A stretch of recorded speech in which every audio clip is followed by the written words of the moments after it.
Fortunately, injuries can occur in many different ways on a construction site. There can be falls, and that's perhaps the leading cause of injury at a construction site. And the fall can occur, say, from a roof, from an unguarded hole, an unguarded stairwell.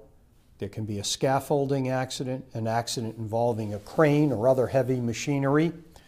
There can be exposure to hazardous materials, and there can be a vehicular accident at a busy construction site.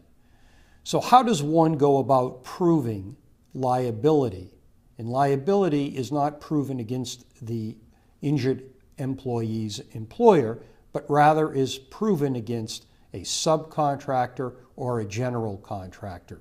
We've spoken about the AIA contract in a prior blog, and the imposition of a safety responsibility on a general contractor from that AIA contract.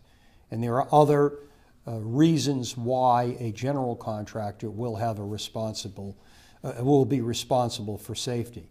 But how do we go about proving that the accident that occurred was the responsibility, say, of a general contractor? Well, obviously, as in any case, you have interrogatory answers that can be incriminating and can lead to other questions.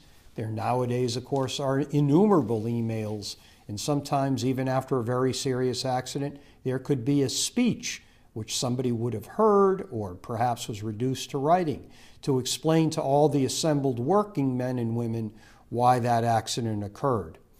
There are notes, too, of course, of weekly construction meetings, and there are fixed agendas, and looking at that can provide you with innumerable ideas for what was discussed, what was deemed to be discussed, important enough, that is, and what wasn't.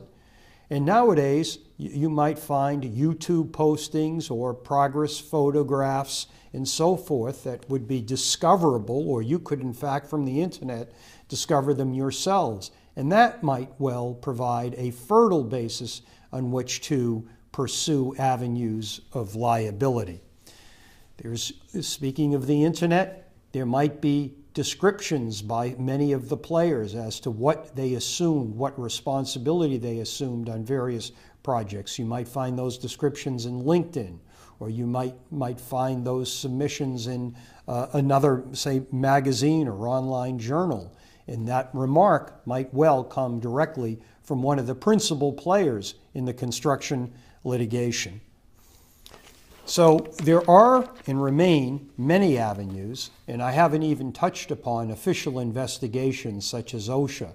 OSHA obviously is the well-known federal agency that has been around since 1970, whose mission it is to create a safe working environment. And if OSHA has investigated, that will give you quite a bit of information. If OSHA hasn't investigated, well, we can go on in the next blog to talk about how you still may benefit from an OSHA process. Thank you.